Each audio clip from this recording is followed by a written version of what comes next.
Ever seen a cat picture online that made you do a double take? You know, one where the fur looks impossibly soft, or the eyes have this almost knowing gaze. Ah, yeah, I know the kind. You might have just glimpsed an image cooked up by artificial intelligence. And if you've ever been curious about the magic behind how a computer can conjure these digital kitties, well, you've landed in the right place. That's it. Today, we're peeling back the layers to understand how computers learn to create images. Our main guide on this journey is a fascinating document called the Image GAN Training Guide. Okay. Think of it as a practical cookbook, sort of outlining the steps and key ingredients for teaching an AI, specifically a generative adversarial network, or Right. to dream up realistic cat photos. So we're aiming to give you the backstage tour of this cutting-edge tech. No need for a decoder ring. We'll break down the core ideas and highlight those aha moments that reveal the ingenuity of this process. You'll walk away with a solid grasp of how this works. Yeah, our exploration today has a pretty clear path. We'll first look at how we prepare the raw ingredients, all those cat pictures, for the AI. The data. Exactly. Then we'll dissect the architecture of the two main players, the image creator and the image judge. The generator and discriminator. We'll demystify the crucial role of loss functions and this intriguing concept called the gradient penalty. Okay. And finally, we'll touch on the art of tuning those subtle adjustments that can turn digital noise into a surprisingly lifelike feline. Okay, let's dive in, starting with getting our data ready. Absolutely. Before our AI can even think about painting a perfect picture, it needs to see a whole lot of examples, in our case, a mountain of cat images. Right, like training material. It's like showing a student tons of real-life cats before they try to sketch one themselves. Our Image Jan training guide stresses that the very first thing is setting up a good data pipeline, and that begins with loading and being selective about what we load. Yeah, you can't just throw in any random image. No. The guide specifies pulling in only valid image files, those ending in .jpg or .png, and that actually contain image data, non-zero size from a dedicated cat folder. It's like a chef making sure they're only using fresh quality ingredients. No bad apples or bad cat pics. Exactly. And once we have our collection of good cat pictures, the guide emphasizes the importance of shuffling them. Mixing them up. Fixing them up, yeah, their order. This is a fundamental principle in training any AI. Yeah. You want to make sure the data it sees is truly representative and doesn't have any accidental patterns the AI might wrongly learn. Ah, okay. Like bias. Precisely. Yeah. Imagine if all the long-haired cats were shown first, followed by all the short-haired ones. The AI might incorrectly link hair length to the order it saw the images, rather than understanding it as a distinct feature. That makes sense. Okay, so shuffle first, then what? Next, we resize the images. Right. The guide mentions squishing or stretching all the cat pictures to a standard square size, say 160 by 160 pixels. Now, you might wonder why not keep them in their original shapes and sizes. Yeah, seems simpler, right? Well, the guide points out a trade-off, a bit like optimizing resources. Smaller sizes are quicker for the AI to process, like glancing at smaller notes, but you might lose some of the finer details. Like whiskers. Exactly, like individual whiskers. Larger sizes keep more detail, but demand a lot more computing power.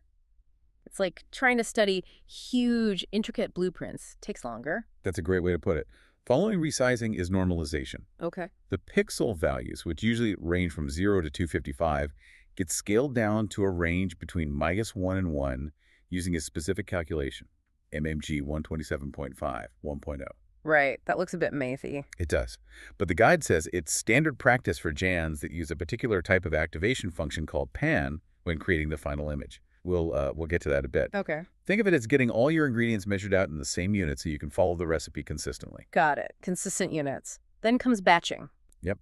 We take our big pile of individual cat photos and group them into smaller sets, maybe 128 images at a time. Okay, like mini groups. Exactly. The guide notes that larger batches can sometimes make the learning process more stable, like studying with a larger, more consistent study group. What? But again, it needs more memory. It's about finding that sweet spot. Another trade-off. Always. And finally, the guide touches on some behind-the-scenes tricks to make things run smoothly, like prefetching and caching. Ah, the efficiency stuff. These are essentially ways to make sure the data flows to the AI quickly without any holdups during learning. It's like having all your tools laid out and ready before you start a project. Okay. So that's our data, all prepped and ready for our AI artist. Speaking of which, let's meet the generator architecture. Let's do it. Right. So, our cat data is clean and organized. Now let's introduce the artist, the generator. The creator. Our guide tells us this is the part of the AI that's actually trying to paint those fake cat images. It starts with something called a latent vector, Oh, which the guide describes as a random noise vector. Imagine a jumble of random numbers, like a blank canvas buzzing with potential energy. right. Pure randomness to start. The guide mentions this could be, say, 100 dimensions. Think of this latent vector as a secret recipe for a cat, a set of hidden ingredients. Each number in this vector slightly influences a different characteristic. Like the fluffiness of the tail, maybe? Yeah, or the color of the eyes. Now, a higher dimensional vector can allow for a wider variety of generated cats, maybe different ear shapes or fur patterns. Well, possibilities. But it can also make the whole learning process trickier. Right, another balancing act. Yeah. So this noise vector gets fed into what? It's fed into a dense layer. Imagine this as a tightly connected network that takes that raw randomness and starts to give it some structure. Okay, the first shaping step. The guide notes that this output is then reshaped into a small initial feature map, for example, a tiny 4x4 grid with 512 channels of information. Wow, tiny. Yeah. Think of this as the very first, very rough doodle of our cat, like a blurry blob. Okay, a 4x4 blob, how does it get from that to a cat? From this tiny doodle, the generator starts to add details using a process called progressive upsampling. Upsampling, making it bigger. Exactly. The guide highlights using Conv2D transpose layers for this. Essentially, these layers gradually increase the size of the feature map, Layer by layer. layer by layer. Kind of like taking that initial blurry 4x4 blob and progressively making it bigger and sharper, adding more and more feline features until it reaches the desired image size, like our 160 by 160 target. I see. The number of these upsampling layers and the complexity within each layer, measured by the number of filters, directly affect how detailed the final image can be and how quickly the generator can create it. Makes sense. More layers, more detail, probably slower. You got it. And to keep this whole learning process on track, Needs stabilizers. it does. The guide mentions techniques like batch normalization or layer normalization. These are like internal stabilizers that prevent the values within the AI from becoming too extreme, which can throw off the learning. Keeping things from exploding, basically. Pretty much.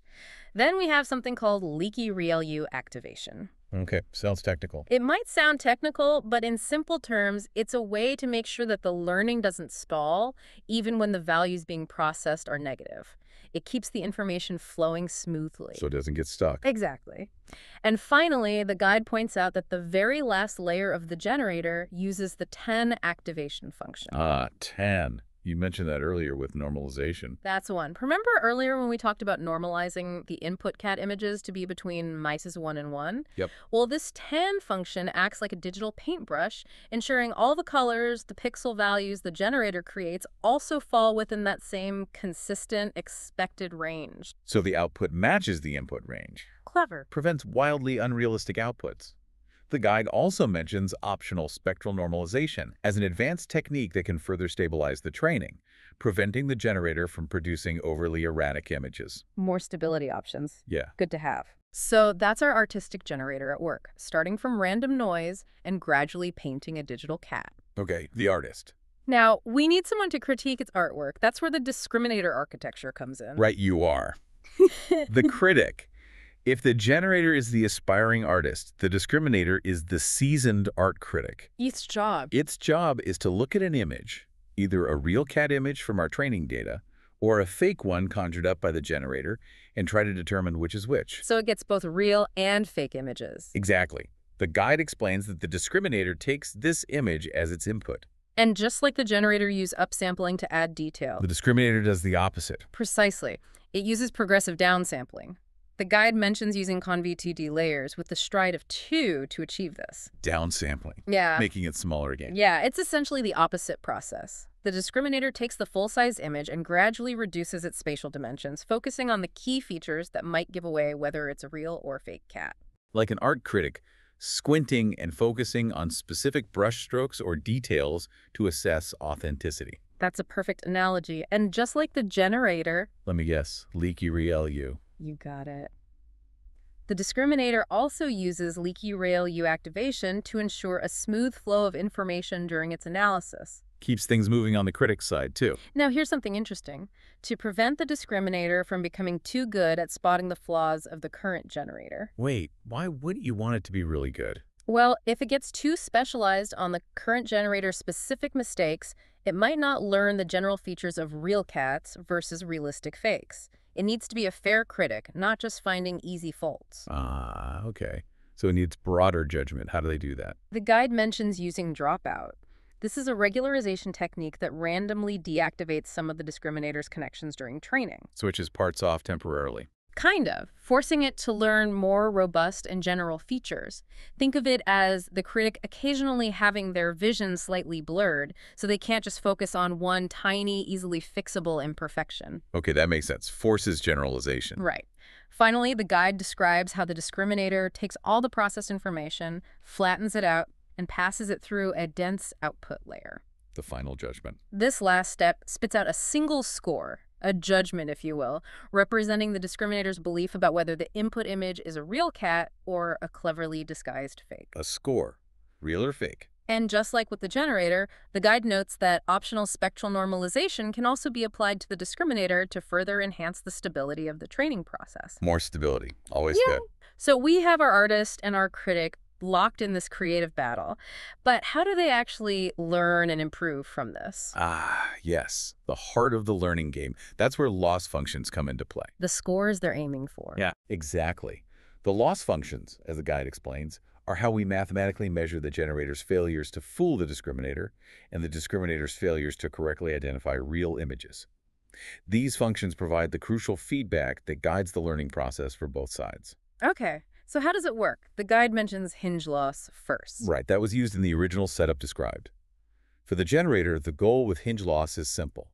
Get the discriminator to give its fake creations a thumbs up, a high score. Make the critic like the fakes. Basically, this is represented in the guide as len mean d fake. The generator wants to maximize the average score the discriminator gives to its fakes. Okay. And the discriminator's goal with hinge loss? For the discriminator using hinge loss, the goal is twofold. Give high scores to real cat images and low scores to the fake ones. The guide shows this as mean, ReLU1 plus D fake. Whoa, okay, the ReLU part. The ReLU part just makes sure we're only looking at positive differences, simplifying things a bit.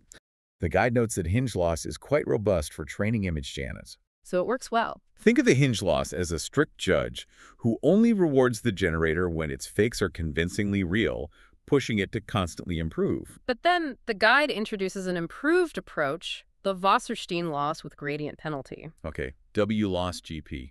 Sounds important. It is. For the generator, the goal remains the same. Trick the discriminator into giving its fakes a high score, again represented as mean, D-fake. Still trying to fool the critic. But the discriminator's objective shifts slightly with Wasserstein loss. Now, it aims to output higher scores for fake images and lower scores for real images, represented as mean, D-fake. Okay, maximizing the difference in scores between fake and real. Exactly. But the crucial addition here, as the guide emphasizes, is the gradient penalty, shown as gradient penalty. Ah, the penalty part. What does that do? Now, this penalty is there to ensure that the discriminator's judgments are consistent and well-behaved. Picture the discriminator as a wine taster. The gradient penalty ensures that if you give the taster two very similar wines, like slightly different, in between images of cats, their score doesn't suddenly jump from terrible to excellent. Yeah, it forces smooth judgments. It forces the discriminator to have a more gradual and reliable sense of quality, providing more stable feedback to the generator. The weight of this penalty, denoted by lambda, is often set to 10, but as the guide notes, it can be adjusted. So it's tunable. Yep. The overall benefit of Wasserstein loss, according to the guide, is that it can potentially lead to smoother training. Smoother training is definitely good. And speaking of that gradient penalty, you think we should dive a bit deeper? Let's take a closer look at that gradient penalty, shall we? The guide highlights its purpose, to enforce a mathematical constraint called the Lipschitz constraint on the discriminator. Lipschitz constraint. Essentially, it prevents the discriminator from becoming too overly confident or unreliable in its judgments. Keeps its responses within certain bounds. So it doesn't go wild with its scores. How does it enforce that? The guide offers a simplified way to think about how it works. The discriminator is asked to look at in-between images, artificial blends or interpolations between real and fake cats. Mixing real and fake? Kind of. The gradient penalty kicks in if the discriminator's opinion or score changes too drastically between these very similar in-between images. So if it sees two almost identical images but gives wildly different scores, it gets penalized. Precisely. The goal is to keep the magnitude or norm of the discriminator's gradients, basically, how fast its opinion changes relatively close to 1. This encourages the discriminator to provide more stable and meaningful feedback to the generator. Okay, that makes more sense. It's about ensuring the feedback is reliable. Exactly. So the loss functions tell our generator and discriminator what they should be trying to achieve. But how do they actually adjust their internal settings, their weights, to get better? Right, that's where optimizers come into the picture. The things that actually do the learning adjustments. Exactly.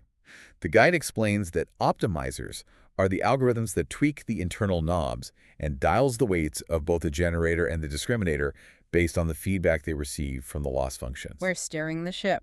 These algorithms guide them step by step towards better performance. The guide introduces Atom as the go-to optimizer for both the generator and the discriminator in this context. Atom, I've heard of that one. It's very common. It even provides typical settings: a learning grade of 2E4, a beta 1 of 0.5, and a beta 2 of 0.999. Okay, numbers. What do they mean for us? Well, the guide mentions that lower learning rates can lead to more stable training, like taking smaller, more cautious steps. Slower but safer. Right. While higher rates can lead to faster learning, but might also make the process less stable, like sprinting with the risk of tripping. Faster but riskier. And the guide also notes that beta 1.5 is a pretty standard setting specifically for GANs. It affects how the optimizer uses past gradients. Got it. And there's an alternative. Yeah, the guide also briefly mentions optional Atom W as an alternative. This is essentially Atom, but with an added technique called weight decay, which can provide additional stability and prevent the models from becoming too specialized on the training data. More ways to keep things stable and general. So our optimizers are the smart navigators, steering the generator and discriminator through the complex landscape of learning. Okay. Now, for a bit of a speed and efficiency boost, the guide discusses mixed precision training. Speeding things up, always nice. This is a technique especially useful when you have powerful graphics cards or GPUs to make the computations faster and reduce the amount of memory needed. How does that work, basically? The guide simplifies it by explaining that mixed precision training uses a lower precision data type called float 16 wherever possible. Using less precise numbers. For some parts of the calculation, yeah. Think of it like doing some calculations with rounded numbers to speed things up, where full precision isn't always needed. Does that cause problems? It can. The guide also provides a word of caution, mentioning that sometimes when using mixed precision, you might need to employ loss scaling to maintain training stability. You have to adjust the loss calculation to compensate. Okay, so another potential tweak needed. Right. Now, learning can sometimes take a while. Hours, days even. Oh yeah, and things can go wrong. Computers crash. Exactly. That's why the guide emphasizes the importance of checkpointing and resume. Saving your progress. Absolutely. This is all about periodically saving the current state of our generator and discriminator their learned weights along with the optimizer's state. So you don't lose everything if it stops. As the guide highlights, this is incredibly useful. It allows you to pick up right where you left off if training gets interrupted, say by a software glitch, or if you want to try out different tweaks later without having to start the entire learning process from zero. Essential for long training runs. Definitely. The guide also mentions a max to keep setting, which lets you control how many past checkpoints are saved, so you don't end up with a massive history of every tiny step using up all your disk space. Sensible. Keep the last few. Okay, so we're training, we're saving our progress, but how do we actually see if our generator is getting any better at drawing cats? Is it working? Good question. That's where image sampling and visualization comes in. Seeing the results. Exactly. The guide explains that this is crucial for keeping an eye on the generator's progress. One key technique is using fixed noise. Fixed noise, what's that? Remember that random noise vector, that secret recipe the generator starts with? Yeah, the latent vector. Well, during training, we take a specific, unchanging set of these random vectors, the same random numbers every time, and use them to generate images at different stages. Ah, so you use the same starting point to see how the generator changes. Precisely. This allows us to see a consistent visual comparison of how the generated images evolve and hopefully improve over time. You're comparing apples to apples, just at different training times. Clever. How do you look at them? And to make this visual inspection easier, the guide mentions grid saving. After each training epoch, like is one full run through all our CAD images, the generated images from our fixed noise vectors are typically arranged and saved in a grid. Like a little photo album of the AI's progress. Exactly. This provides a clear snapshot of the generator's current artistic abilities. You can literally watch the cats emerge from noise over time. That must be satisfying to see. It really is. Now, the guide also includes a suggested improvement: data augmentation. Augmentation, adding more data. Sort of. We talked about having a large data set of cat images. But data augmentation is about artificially making that data set even bigger and more varied without collecting new images. How? This highlights another fundamental principle in training AI, feeding it a diverse range of examples to help it generalize well. Okay, so what does augmentation actually involve? As the guide explains, this involves applying various transformations to the existing cat images, like randomly flipping them horizontally, Mirror image. cropping them, or tweaking their brightness and contrast, little random changes. Ah, so you create slightly different versions of the cats you already have. Exactly. This helps the generator learn to create more varied and realistic cat images because it's seen a wider range of examples, even if they're just slightly altered versions of the originals. It makes the model more robust. Well, you have to be careful, right? Absolutely. Yeah. The guide provides a crucial note of caution here. The amount of augmentation needs to be carefully tuned. Why is that?